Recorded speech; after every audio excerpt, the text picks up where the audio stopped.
ઉદાહરણ નંબર 3, યશ અને જસની ભાગીદારી પેઢીનું તારીખ 31/3/17ના રોજ પૂરા રોજનું કાચું સરવૈયું નીચે મુજબ છે. તમારે વાર્ષિક હિસાબ તૈયાર કરવાના છે. તો મેં તમને સમજાવેલું તે રીતે સૌથી પહેલાં હવાલાઓ કાચા સરવૈયાની જે વિગત પર અસર કરતા હોય તેના પર ટીકમાર્ક કરી દેવું. ટીકમાર્ક કરવું મતલબ મેં તમને સમજાવેલું કે નંબર જ લખી દેવાના કે જેથી જ્યારે તે વિગત આવે તો તમને ખબર જ હોય કે કયા નંબરનો હવાલો તેને અસર કરે છે. તો મૂડી પર 5% અને ઉપાડ પર 10% લેખે 6 માસનું વ્યાજ ગણવાનું છે. તો મૂડી અને ઉપાડ પર એક નંબર લખી દેવો. આખરનો સ્ટોક ₹15,000નો છે, જેની બજાર કિંમત ₹12,000 છે. હવે આખરનો સ્ટોક કાચા સરવૈયાની કોઈ વિગત પર અસર કરવાનો નથી, તો આખરના સ્ટોકનો હવાલો સીધો જ આપણે સોલ્વ કરીશું. તેથી તેને ટીકમાર્ક કરવાની જરૂર નથી. ₹500 સ્ટેશનરી ખર્ચના ચૂકવવાના બાકી છે. સ્ટેશનરી ખર્ચ તમને આપેલો છે ₹800. તો સ્ટેશનરી ખર્ચ પર ટીક માર્ક કરી દેવો. નંબર 3, મજૂરીના 400 અગાઉથી ચૂકવેલા છે, તો મજૂરી પર ટીક માર્ક કરી દેવો. 4 નંબર, ₹200 ભાડું અગાઉથી મળેલ છે, તો ભાડાની ઉપર ટીક માર્ક કરી દેવું. અગાઉથી મળેલ છે મતલબ આવક છે, તેથી ભાડું જમા બાજુ પર હશે. તો ભાડું મળેલ તમને ₹600 આપેલ છે, તો ભાડા પર ટીક માર્ક કરી દો. ત્યાર પછી 40 વટાવ મળવાનો બાકી છે. મળવાનો બાકી વટાવ તે પણ આવક જ છે, તો તેની પર પણ 5 નંબરની ટીક માર્ક કરી શકાય. ગ્રાહકોમાંથી ₹1,000 ગાલખાટ માંડીવાળો તથા 5% ગાલખાટ અનામત અને 2% દેવાદાર પર વટાવ અનામત રાખો. ગ્રાહકો એટલે દેવાદાર. દાખલામાં તમને ગ્રાહક આપેલ છે 29,000, તો ગ્રાહક ઉપર ટીક માર્ક કરવી. ગાલખાટ પર, અને જો દાખલામાં ગાલખાટ અનામત આપી હોય, ગાલખાટ અનામતની જમા બાકી હશે, તો ગાલખાટ અનામત પર પણ ટીક માર્ક કરી દેવો. ત્યાર પછી મોટર પર 10% લેખે ઘસારો ગણો. મોટર કાર પર ટીક માર્ક કરવી. ત્યાર પછી 2,000નો માલ બળી ગયો હતો, જેના વીમા કંપનીએ 80% રકમનો દાવો મંજૂર કર્યો છે. મોટર કાર બળી ગયેલ માલ એટલે અન્ય રીતે માલની જાવક જે વેપાર ખાતાની ઉધાર બાજુ પર ખરીદીમાંથી બાદ થશે, તો તેથી ખરીદી પર ટીક માર્ક કરવું. તેની બીજી એન્ટ્રી, બીજી અસર નફા નુકસાન ખાતામાં આવશે, જે તો આપણે હવાલો સોલ્વ કરીશું ત્યારે આપણે લઈ લઈશું. જસને તેનું કમિશન બાદ કર્યા પછી વધતા નફા પર 10% કમિશન આપવાનું છે. તો આ હવાલાની હમણાં આપણે કશે ટીક માર્ક કરતા નથી, કારણ કે વહેંચણી પાત્ર નફો શોધતા પહેલાં આ હવાલો સોલ્વ કરાય. તો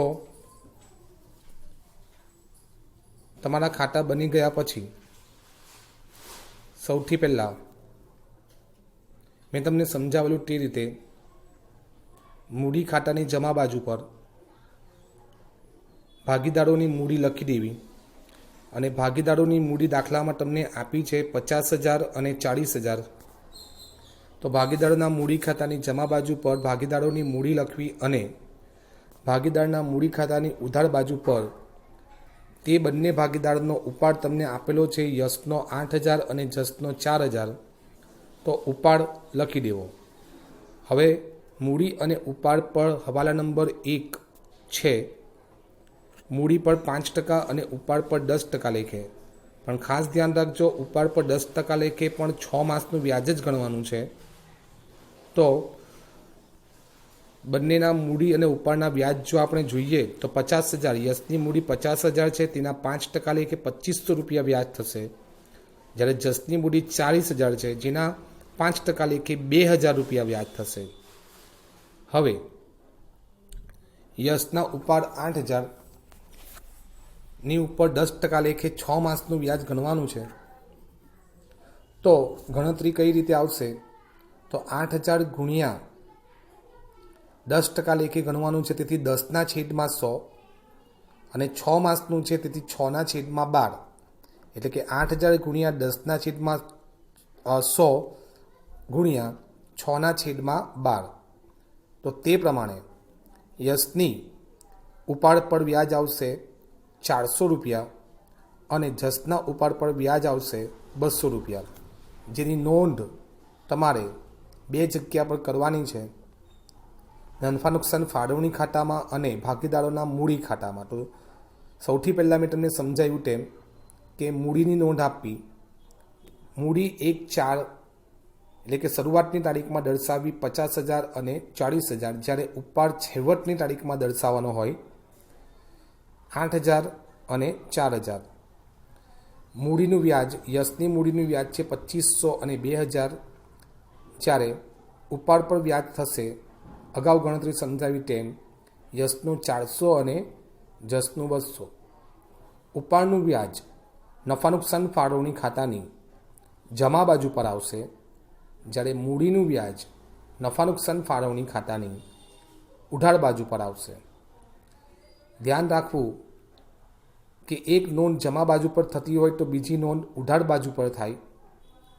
એટલે કે મૂડીની વ્યાજની નોંધ તમે મૂડી ખાતાની જમા બાજુ પર કરી છે તો બીજી નોંધ ઉધાર બાજુ પર થશે. અને મેં તમને અગાઉ સમજાવ્યું તેમ કે ભાગીદારોને લગતી કોઈ પણ વિગત હોય તો તે નફા નુકસાન ફાળવણી ખાતામાં નોંધવી. તો મૂડીનું વ્યાજ નફા નુકસાન ફાળવણી ખાતાની ઉધાર બાજુ પર નોંધાશે 2500 અને 2,000. તેવી રીતે ઉપાડનું વ્યાજ નફા નુકસાન ફાળવણી ખાતાની જમા બાજુ પર આવશે 600 રૂપિયા. તો આગળ વધીએ. મૂડી ઉપાડ લખાઈ ગયા પછી વેપાર ખાતામાં શરૂઆતનો સ્ટોક પણ લખી દેવો. તો વેપાર ખાતામાં શરૂઆતનો સ્ટોક 24,000 લખી દેવો. આ પ્રારંભિક કામ થઈ ગયા પછી દાખલાઓને શરૂઆત કરી દેવી, એટલે કે એક બાજુથી બધી વિગતોની નોંધ આપતા જવું. આપણે મૂડી ઉપાડની નોંધ કરી છે, શરૂઆતના સ્ટોકની નોંધ કરી છે. હવે સૌથી પહેલાં છે ગ્રાહકો. ગ્રાહકો તમને 29,000 આપ્યા છે. ગ્રાહકો એટલે દેવાદાર, અને દેવાદાર પાકા સરવૈયામાં મિલકત લેણામાં નોંધવા દેવાદાર પર ગાલખાત અને ગાલખાત અનામતનો હવાલો છે, તો તેની નોંધ પણ કરી દેવી. દેવાદાર પર 5% લેખે ગાલખાત દેવાદાર પર 1,000 ગાલખાત રાખવાની છે અને 5% ગાલખાત અનામત તેમજ 2% વટાવ અનામતની નોંધ કરવાની છે. તો એવું નહીં થાય કે તમે પહેલાં દેવાદાર પર વટાવ અનામતની ગણતરી કરી નાખો, પછી ગાલખાત અનામતની ગણતરી કરો. એનો એક નિશ્ચિત ક્રમ છે, તે ક્રમ મુજબ જ તમારે દેવાદારમાં તેની ગણતરી કરવાની છે. તો દેવાદારમાં સૌથી પહેલાં ગાલખાત બાની વાળવી. ગાલખાત માંડી વાળી જાય પછી જે રકમ બચે તેમાં ગાલખાત અનામતની ગણતરી કરવી.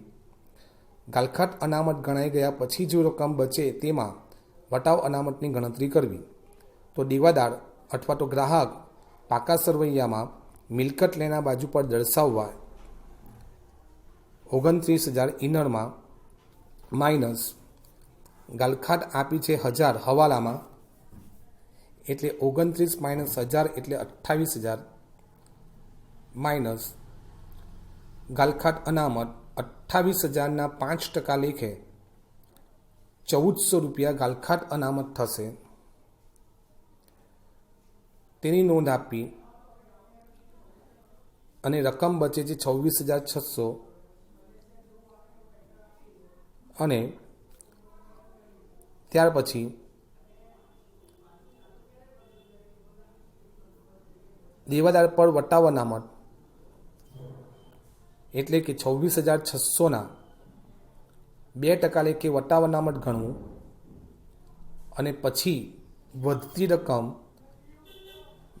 પાકા સરવૈયામાં મિલકત લેનારની આઉટરમાં લખી દેવી. હવે ગાલખાટ અનામત અને વટાવ અનામતનું ફોર્મેટ નફા નુકસાનની ઉધાર બાજુ પર આપવું અને તેમાં તેની નોંધ કરવી. તો તમારી પાસે કાચા સરવૈયામાં ગાલખાટ આપેલી છે 400 રૂપિયા. ગાલખાટ કાચા સરવૈયામાં ઉધાર બાજુ પર છે. હવાલામાં આપણે ગાલખાટ ગણી 1000 રૂપિયા અને હવાલામાં જ ગાલખાટ અનામતની આપણે ગણતરી કરી 1400 રૂપિયા. આપણે અમને ગાલખાટનું ફોર્મેટ આપણે અગાઉ જોયું છે તે પ્રમાણે ગાલખાટ જૂની વત્તા ગાલખાટ નવી વત્તા ગાલખાટ અનામત નવી અને તેમાંથી ગાલખાટ અનામત જૂની અથવા તો કાચા સરવૈયાની બાદ કરવી અને તેની નોંધ નફા નુકસાન ખાતાની ઉધાર બાજુ પર આપવી. હવે જો આપણે વટાવ અનામતની વાત કરીએ તો દાખલામાં તમને આપેલ વટાવ 1400 રૂપિયા છે. આપેલ વટાવ ઉધાર છે અને વટાવ અનામતની તમે ગણતરી કરી છે 2% લેખે. તો દેવાદાર પર 2% લેખે વટાવ અનામત તમારો 532 થતો હતો. તો વટાવ વત્તા વટાવ અનામત આનું પણ ફોર્મેટ ગાલખાટની જેમ જ ધ્યાન રાખવું. વટાવ પ્લસ વટાવ અનામત દાખલામાં જો જૂનો વટાવ અનામત આપ્યો હોય તો આમાંથી બાદ થતે, પણ આપણા દાખલામાં વટાવ અનામત કાચા સરવૈયામાં આપેલ નથી તેથી બાદ કરવાની જરૂર નથી. તો 1400માંથી 532 બાદ થશે એટલે આઉટરમાં તમારી રકમ આવશે 1932. તો હવે કાચા સરવૈયાની વિગતો પર આગળ વધીએ અને જેની એક જ નોંધ થતી હશે તેની હું નોંધ સીધી જ બોલીશ. આપણે ગ્રાહકોની નોંધ આપી છે. ત્યાર પછી છે ખરીદી આવશે વેપાર ખાતાની ઉધાર બાજુ પર અને જો ખરીદ માલ પરત હોય તો ખરીદ માલ પરત ખરીદીમાંથી બાદ થશે. દાખલામાં ખરીદ માલ પરત તમને આપ્યો છે જમા બાજુ પર 2800 રૂપિયા. તો ખરીદ માલ પરત ખરીદીમાંથી બાદ કરવો અને સાથે સાથે તમને એક વિગત હવાલામાં પણ આપી છે જે ખરીદી પર અસર થશે તો તેની પણ નોંધ તમારે આપવી. તો હવાલામાં તમને આગથી બળી ગયેલ માલ 2000નો કહ્યો છે જે ખરીદીમાંથી બાદ થશે.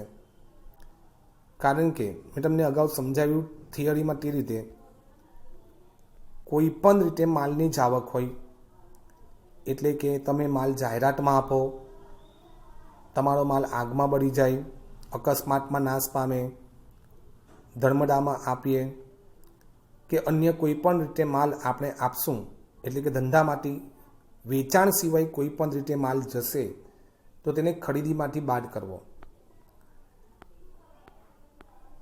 તો ખરીદી વેપારની ઉધાર બાજુ પર વેપાર ખાતાની ઉધાર બાજુ પર ખરીદીની નોંધ કરવાની છે. ખરીદી ઇનરમાં 1,30,800 માઇનસ માલ પરત આપણે જોયો 2800 અને દાખલામાં બીજી એક વધારાની વિગત છે જમા બાજુ પર. હવાલામાં નથી આપ્યો પણ કાચા સરવૈયાની જમા બાજુ પર ઉપાડથી ગયેલ માલ તમને આપ્યો છે. ઉપાડથી ગયેલ માલ 740. હમણાં જ મેં તમને સમજાવ્યું કે વેચાણ સિવાય કોઈ પણ રીતે માલ જાય તે ખરીદીમાંથી બાદ કરવો. તો ઉપાડથી ગયેલ માલ પણ ખરીદીમાંથી બાદ થશે 740 રૂપિયા. તેવી રીતે આગથી બળી ગયેલ માલ હવાલામાં આપેલ છે 2000 રૂપિયા, તે પણ બાદ કરવો અને જે રકમ બચશે તે રકમ આઉટરમાં લઈ લેવી 1,25,260. હવે આગથી બળી ગયેલ માલની બીજી નોંધ આપવાની બાકી છે. હવે ધ્યાન રાખવું, મેં તમને અગાઉ સમજાવ્યું તેમ કે જેટલી રકમ હવાલાની તમે જેટલી રકમ ઉધાર કરશો તેટલી રકમ જમા થવી જોઈએ અને જેટલી રકમ જમા થશે તેટલી રકમ ઉધાર પણ થવી જોઈએ. તો આગથી બળી ગયેલ માલ હવાલામાં આપેલ છે અને તેની બીજી નોંધ આપવી પડે, તો હવે આપણે બીજી નોંધ કેવી રીતે આપશું? એટલે કે ઉધાર બાજુ પર કે જમા બાજુ પર, તે જ અમુક વિદ્યાર્થીઓને ખ્યાલ નથી આવતો. તો ધ્યાન રાખવું કે ઉધાર બાજુની કોઈ વિગતમાંથી રકમ બાદ કરશું તો તે રકમ જમા થઈ ગણાય. ઉધાર બાકીમાંથી કોઈ વિગત આપણે બાદ કરીએ તો તે રકમ જમા થઈ ગણાય. એટલે કે આપણે જમા બાજુ પર એન્ટ્રી આપી છે તો એટલી જ રકમની નોંધ ઉધાર પર થવી જોઈએ. તો જરા હવાલાને આગળ વાંચીએ તો હવાલામાં એવું કીધું હતું કે 80% રકમ વીમા કંપનીએ મંજૂર કરી છે. આગથી જે માલ બળી ગયો હતો 2000નો, તેના 80% રકમ વીમા કંપનીએ મંજૂર કરી છે. એટલે આપણે તો ફક્ત નુકસાન જશે 20% રકમનું. તો 2000ના 80% એટલે 1600 રૂપિયા જે તમારે વીમા કંપની પાસે લેવાના છે. વીમા કંપની મંજૂર કર્યા છે તો વીમા કંપની પાસે આપણે એટલી રકમ મળશે, જેની નોંધ પાકા સરવૈયામાં મિલકત લેણા બાજુ પર આપવી પડે, કારણ કે આપણે વીમા કંપની પાસે એટલી રકમ લેવાની થાય છે. હવે 2000માંથી 1600 રૂપિયા વીમા કંપની પાસે લઈશું તો બાકીની રકમ એટલે કે 400 રૂપિયાનું તમને નુકસાન જશે, જે નુકસાન નફા નુકસાન ખાતાની ઉધાર બાજુ પર આપશું. તો પાકા સરવૈયાની મિલકત લેણા બાજુ પર તમે જે વિગત નોંધ કરો છો તે ઉધાર બાકી છે, અને તેવી રીતે 400 રૂપિયા આગથી બળી ગયેલ માલનું નુકસાન નફા નુકસાન ખાતાની ઉધાર બાજુ પર પણ આપણે આપશું. એટલે કે 2000 વીમા કંપની ખાતે અને 400 રૂપિયા નુકસાન, એમ તમે 2000 જમા પણ કરી છે ને 2000 ઉધાર પણ થઈ છે. ફરી પાછું જોઈ લઈએ. 2000માંથી 1600 રૂપિયા વીમા કંપની પાસે જે લેવાના છે તે રકમ પાકા સરવૈયામાં મિલકત લેણા બાજુ પર આવશે. તો તે ધ્યાન રાખવું અને તેમાં ભૂલ ન થાય તેની તકેદારી રાખવી. ઘણી વખત ઉતાવળમાં અને ઝડપથી દાખલો ગણવામાં ભૂલ થાય તેવું બને, તો દાખલો ગણતી વખતે ખાસ તકેદારી રાખવી. હવે ખરીદી પછી મજૂરી, તો મજૂરી આવશે વેપાર ખાતાની ઉધાર પર. મજૂરીમાં પણ કંઈક હવાલો છે. હવાલા નંબર 4, મજૂરીના રૂપિયા 400 અગાઉથી ચૂકવેલા છે. તો મજૂરીના જે 400 રૂપિયા અગાઉથી ચૂકવા છે તે મજૂરીમાંથી બાદ કરવા અને પાકા સરવૈયામાં મિલકત લેણા બાજુ પર તેની બીજી નોંધ આપવી.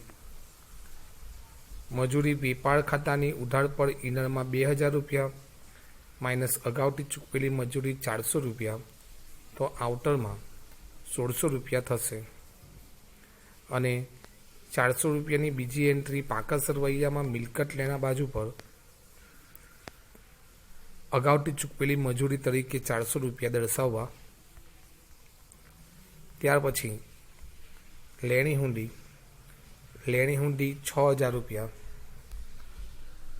હવે લેણી હુંડી એટલે યાદ રાખવું મિલકત લેણા, તો લેણી હુંડીની નોંધ મિલકત લેણા બાજુ પર થશે. લેણી હુંડીની ઉધાર બાકી હોય તો લેણી હુંડી મિલકત લેણા બાજુ પર 6000 રૂપિયા દર્શાવવી. ત્યાર પછી 6%ના રોકાણો, તેમાં તમને તારીખ આપી છે, ટકા પણ આપ્યા છે 10,000. રોકાણો આપણી મિલકત છે, પાકા સરવૈયામાં મિલકત લેણા બાજુ પર દર્શાવાશે. તો પાકા સરવૈયામાં મિલકત લેણા બાજુ પર રોકાણોની એન્ટ્રી આપી. હવે રોકાણમાં જે તમને તારીખ આપી છે તો તે તારીખ પ્રમાણે રોકાણનું વ્યાજ ગણવાનું રહેશે. તો તમારે એક વખત ચેક કરી લેવું કે કાચા સરવૈયાની જમા બાજુ પર શું રોકાણનું વ્યાજ આપ્યું છે. તો રોકાણનું વ્યાજ કાચા સરવૈયાની જમા બાજુ પર આપેલું છે 300 રૂપિયા. હવે 10,000 પર 1/4/16 એટલે કે આખા વર્ષનું જો વ્યાજ ગણીએ આપણે તો 10,000 પર 6% એટલે કે 600 રૂપિયા વ્યાજ થશે. જ્યારે તમને રકમમાં રોકાણનું વ્યાજ 300 રૂપિયા આપ્યું છે તો તેનો અર્થ એ થયો કે 300 રૂપિયા હજુ રોકાણનું વ્યાજ મળવાનું બાકી છે. તો મળવાનું બાકી રોકાણનું વ્યાજ એ નફા નુકસાન ખાતાની જમા બાજુ પર આપવું.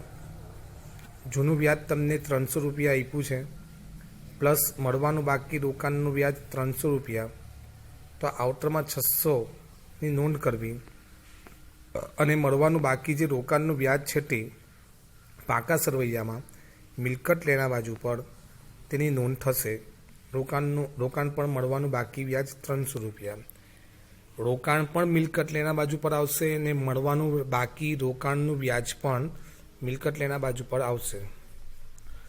ત્યાર પછી દાખલામાં ઝડપથી આગળ વધીએ તો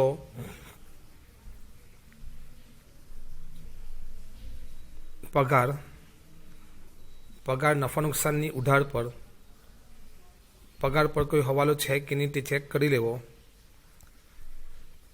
મારા ખ્યાલથી તો પગારમાં કોઈ હવાલો નથી દેખાતો, તો પગાર નફા નુકસાનની ઉધાર પર લખી દેવો 12,000 રૂપિયા. ત્યાર પછી રોકડ શિલ્લક 3500. રોકડ શિલ્લક આવશે પાકા સરવૈયામાં મિલકત લેણા બાજુ પર. આપેલ વટાવની નોંધ આપણે આપી દીધી છે. જ્યારે ગાલખાડની નોંધ આપી ત્યારે વટાવની પણ નોંધ આપી છે, તેથી ફરી પાછી તેની નોંધ નહીં કરવી. માલ પરત 2400 રૂપિયા તમને આપેલ છે અને ઉધાર બાજુ પર આપ્યો છે, તેથી આ માલ પરત વેચાણ માલ પરત હશે. તો વેચાણને પણ ધ્યાનમાં લઈ લેવું. દાખલામાં તમને વેચાણ આપ્યું છે 2,04,000. વેચાણ વેપાર ખાતાની જમા બાજુ પર ઇનરમાં 2,04,000 અને માઇનસ માલ પરત 2400 રૂપિયા, એટલે આઉટરમાં જે રકમ આવે તે લખી દેવી. ત્યાર પછી માલ પરત પછી ગાલખાડ. તો ગાલખાડની નોંધ આપને આપી દીધી છે, તેથી ફરી પાછી નોંધ નથી કરવાની. સ્ટેશનરી ખર્ચ 800 રૂપિયા. સ્ટેશનરી ખર્ચમાં હવાલો છે તો તેને ધ્યાન રાખવો.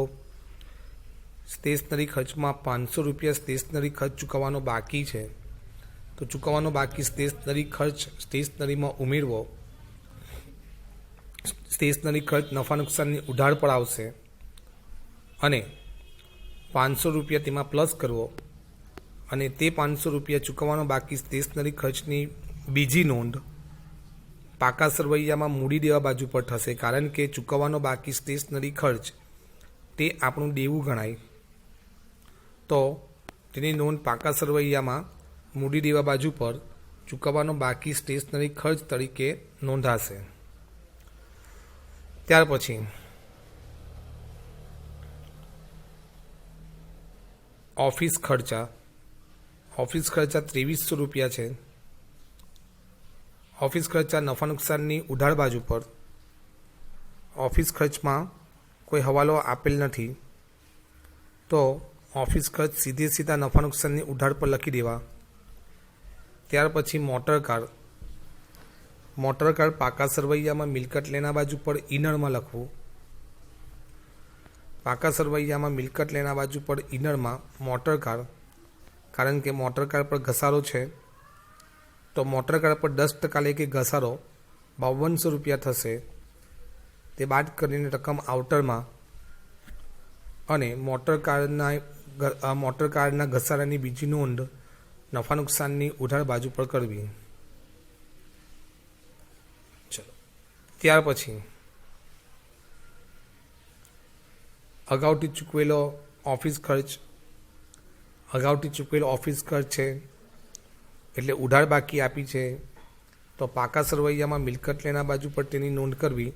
અગાઉથી ચૂકવેલા ઓફિસ ખર્ચ પાકા સરવૈયામાં મિલકત લેના બાજુ પર નોંધ થશે. અગાઉથી ચૂકવેલ ઓફિસ ખર્ચ 1200 રૂપિયા. તે કાચા સરવૈયાની વિગત છે, તેથી એક જ નોંધ આપવાની છે, ધ્યાન રાખવું.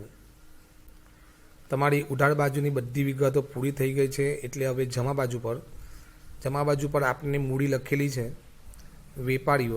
વેપારીઓ એટલે લેણદારમાં કોઈ હવાલો નથી, તેથી તેની નોંધ પાકા સરવૈયામાં મૂડી દેવા બાજુ પર કરવી.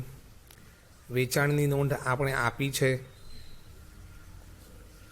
ત્યાર પછી છે દેવી હુંડી 8,000 રૂપિયા. દેવી હુંડી અગાઉ મેં તમને સમજાવ્યું તેમ લેણી હુંડી હોય તો મિલકત લેણા યાદ રાખવું, અને દેવી હુંડી માટે મૂડી દેવા યાદ રાખવું. તો દેવી હુંડી પાકા સરવૈયામાં મૂડી દેવા બાજુ પર નોંધ થશે. રોકાણના વ્યાજની આપણે નોંધ આપી છે, એટલે ફરી પાછી તેની નોંધ કરવાની નથી. બેંક ઓવરડ્રાફ્ટ પાકા સરવૈયામાં મૂડી દેવા બાજુ પર 24,260. માલ પરતની નોંધ થઈ ગઈ છે આપણી. ભાડાની નોંધ મળેલ ભાડું નફા નુકસાનની જમા બાજુ પર, તેમાં મળવાનું બાકી ભાડું ઉમેરવું. પાંચમો હવાલો તમને આપ્યો છે, ₹200 ભાડું અગાઉથી મળેલ છે. તો અગાઉથી મળેલ ભાડું હોય તો તે બાદ કરવું. તો ભાડું નફા નુકસાનની ઉધાર બાજુ પર ઇનરમાં ₹600 અને માઇનસ અગાઉથી મળેલું ભાડું ₹200. તો આઉટરમાં ₹400ની નોંધ થશે.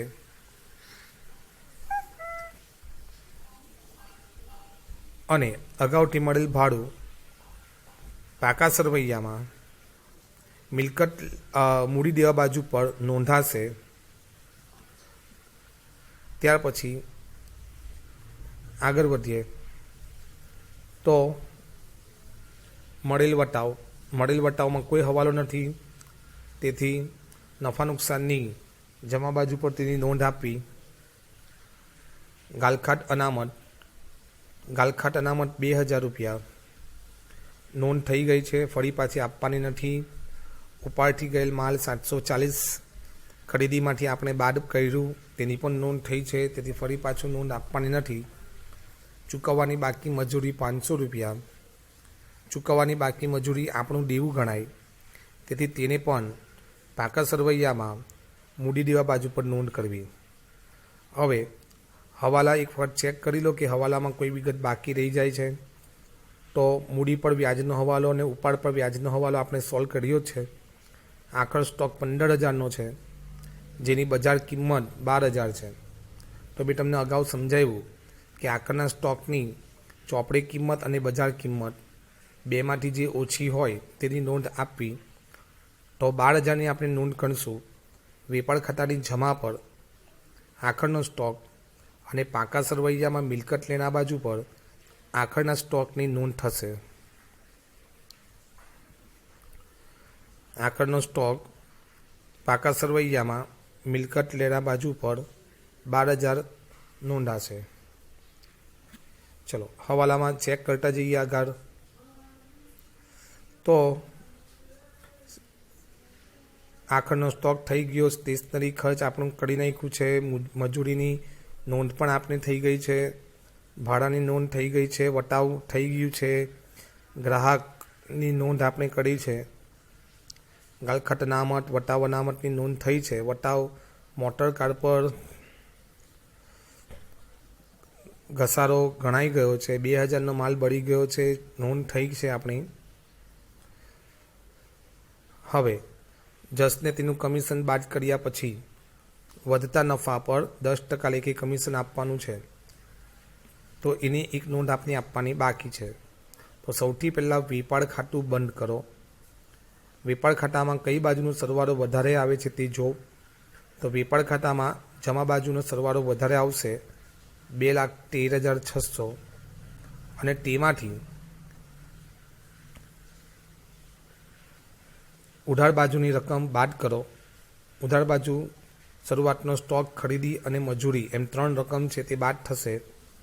એટલે ઉધાર બાજુ પર રકમ ઘટશે, ડિફરન્સ આવશે 62,740, જે કાચો નફો થશે. તો કાચો નફો નફા નુકસાન ખાતાની જમા બાજુ પર લેવો અને હવે નફા નુકસાન ખાતું કમ્પ્લીટ કરવું. તો નફા નુકસાન ખાતાની જમા બાજુનો સરવાળો 64,180 થાય છે. તેમાંથી ઉધારની વિગતો માઇનસ કરતાં 40,248 રૂપિયાનો ડિફરન્સ આવશે, જેને નફા નુકસાન ફાળવણી ખાતાની જમા બાજુ પર લખો 40,248. હવે ધ્યાન રાખવું, હવે જસનું કમિશન, જસ ભાગીદાર છે અને ભાગીદારનું કમિશન શોધવું હોય તો નફા નુકસાન ફાળવણી ખાતામાંથી શોધવું. જો મેનેજરનું કમિશન કર્યું હોય તો મેનેજરનું કમિશન નફા નુકસાન ખાતામાંથી શોધાતે, પરંતુ જસનું કમિશન નફા નુકસાન ફાળવણી ખાતામાંથી શોધવું. તો કમિશન લખ્યા પહેલાં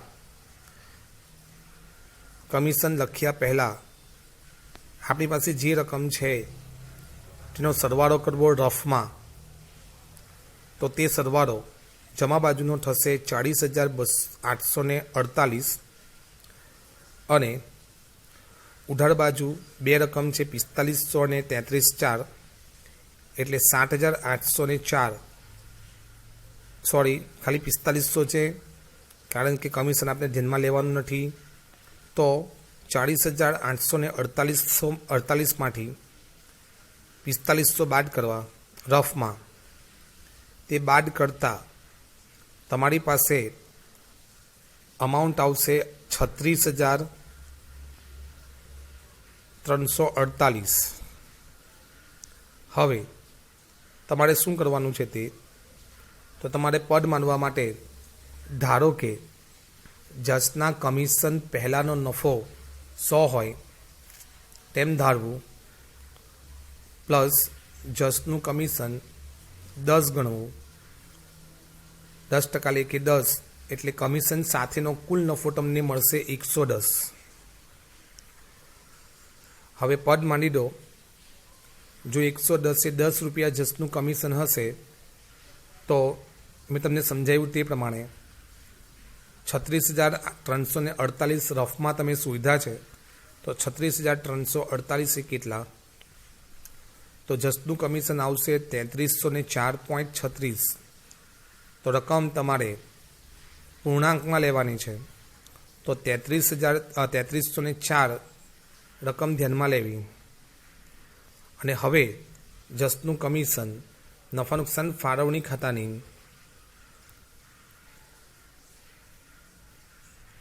ઉધાર બાજુ પર લખી દેવું અને તે કમિશન જસના મૂડી ખાતાની જમા બાજુ પર લખવું.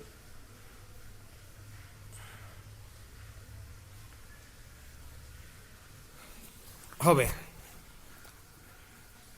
નફા નુકસાન ફાળવણી ખાતું બંધ કરી તેમાંથી તફાવતની રકમ શોધવી, જેને ભાગીદારોના મૂડીના નફા નુકસાનના પ્રમાણમાં વહેંચવું.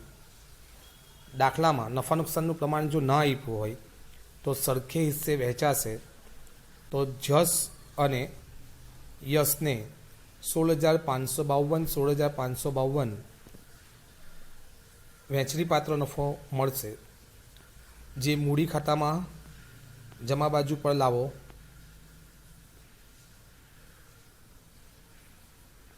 અને ત્યારબાદ મૂડી ખાતાનો ડિફરન્સ શોધવો, તફાવત શોધવો, જેને તમે બાકી આગળ લઈ ગયા તરીકે નોંધો અને તે તફાવત છેવટની તારીખમાં આવશે 60,652 57,626.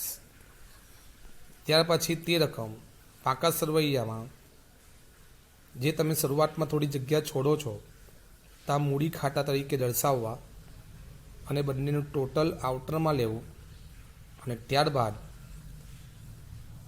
પાકા સરવૈયાનો સરવાળો કરતાં બંને બાજુનો સરવાળો સરખો થશે. જો આ રીતે પ્રોપર વ્યવસ્થિત રીતે એક્ઝામમાં દાખલો ગણશો તો 12 માર્કનો દાખલો એટલે તમારા 12 માર્ક પૂરા મળે.